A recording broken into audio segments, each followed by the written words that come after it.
Speaker of the People's Assembly receives the Australian delegation of solidarity with Syria and stresses the importance of the role of intellectuals and mass media in exposing the dangers of terrorism.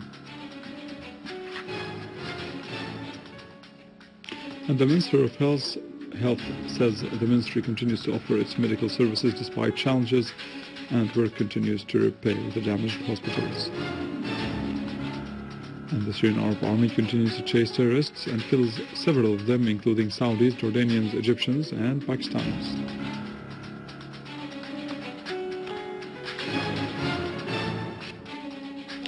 Minister of Social Affairs says the government is keen to deliver humanitarian assistance to all the needy people throughout the country.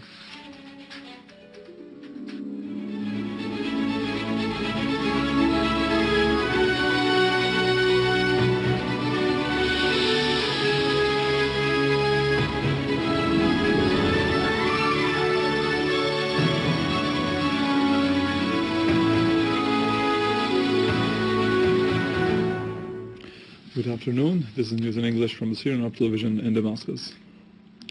The leader of the opposition Turkish People's Party stressed, Kemal Oglu, asserted that Erdogan is no longer able to rule Turkey after the scandal of financial corruption involving ministers and bureaucrats close to him. The Turkish police used force again to disperse a large demonstration in Istanbul calling for the resignation of Erdogan's government. Dozens of people were detained in investigations of corruption, including the sons of ministers. The police used water cannons and tear gas against the demonstrators. The major case of investigation started a week ago.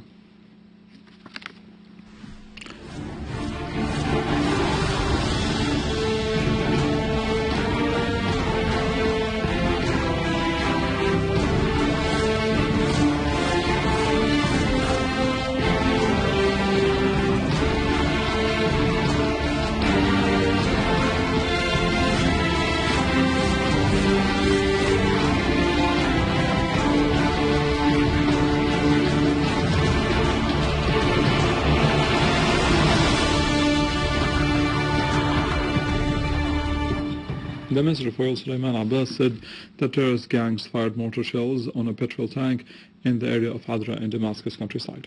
A fire raged in one of the tanks and heavy smoke began to rise and can be seen from miles. In confronting terrorists, a Syrian Arab Army unit destroyed a hideout in the farms of Al-Hijriya in Damascus Countryside, killing 20 terrorists. The army also destroyed a hideout near the municipality in Duma, killing dozens of terrorists and destroying a pickup full of weapons and ammunition in Halasta. The army also defeated terrorist gangs in Jobar, killing several of them, including 2 Saudis. Other terrorists were killed in clashes with the army in Daraya, including Egyptian, Jordanian and Saudi terrorists. A Syrian Arab Army unit eliminated terrorist groups affiliated to Jabhat al-Nusra and the so-called Ahrar al-Sham in Latakia's northern countryside, including Saudi, Pakistanis and Jordanian terrorists. In the village of Adra, a number of terrorists were eliminated and cars equipped with heavy machine guns were destroyed. Among the dead terrorists was a Saudi nicknamed Abu Ja'far al-Tal, who led a group from Jabhat al-Nusra along with leaders of groups from Ahrar al-Sham with their nicknames Abu Ahmad al-Shami, Abu Qutayb al-Humsi, Abu Kulayb al-Humsi. In the villages of Al-Fard, Al-Atera and Darwin, a number of terrorists including Muhammad Saqr, Muhammad Hammu, Umar Ahmad al-Mamu and Ahmad Rashid al-Safarani were eliminated, in addition to destroying trucks loaded with weapons and ammunition, Grad rockets and cars equipped with heavy machine guns.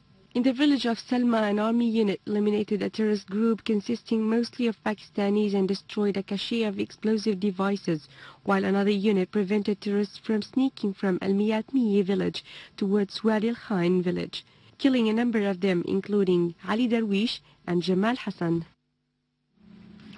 In Homs, a unit of the Syrian Arab Army attacked terrorist groups in the area of Al-Rastan. The army also killed dozens of terrorists in the quarter of Al-Qusur in the city of Homs. A military source said that units of the armed forces defeated armed terrorist gangs in several villages in the northern countryside in Talbisi. The source added that the army foiled the terrorist attempt to infiltrate from Al-Ghajr village into the village of Shashua in the countryside. The Speaker of the People's Assembly, Muhammad Jihad al-Laham, asserted to an Australian delegation that there should be a real international will to fight terrorism, particularly since Syria is being targeted by terrorist crimes committed by fanatic extremists against Syria's media and economy. The terrorists are murdering innocent civilian citizens. More about that in the following.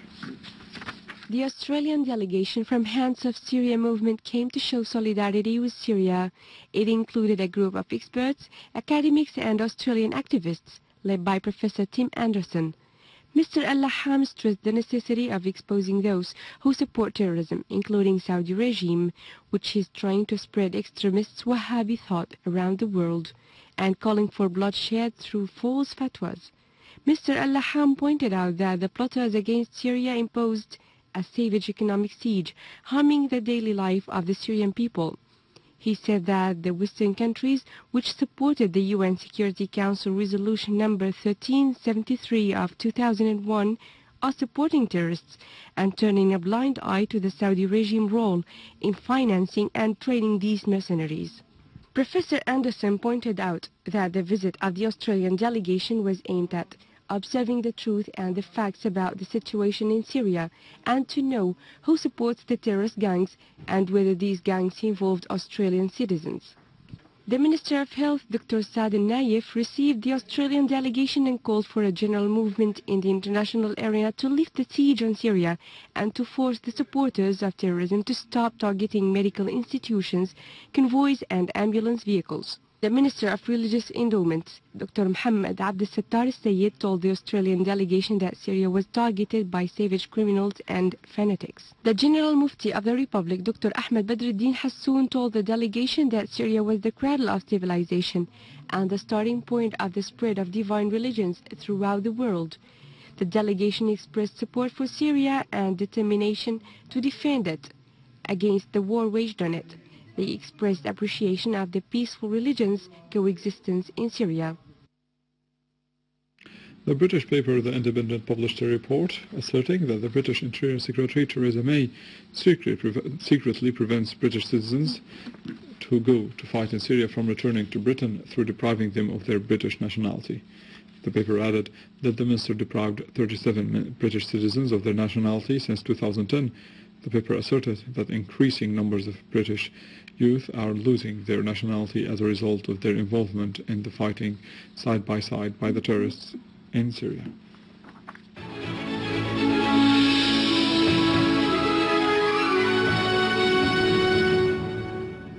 Christmas prayers are held in Syria asking for peace, love and tolerance. More in the following.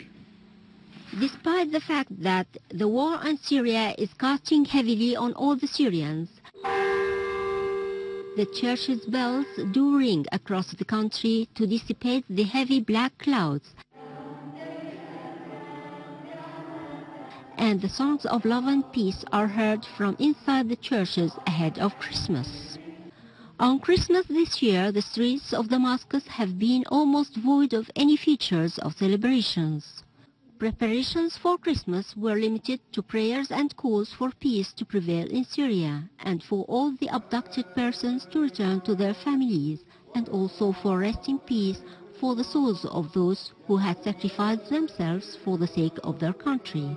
As the terrorism struck, threatening to displace thousands of people, including Christians, driving them away from Syria, and to destroy a civilization that dates back to more than 7,000 years ago, Syrians remained steadfast, believing that victory is very, very near, thanks to their inner strength and to the courage and valiance of the Syrian Arab Army. With this, we end our news for today. Thank you for watching. For more details about Syria and the region and to view this bulletin again, you can always visit our website in English, www.syriaonline.sy. Now to the latest in the world of business and market news with Vani Kunjian, but after a short break.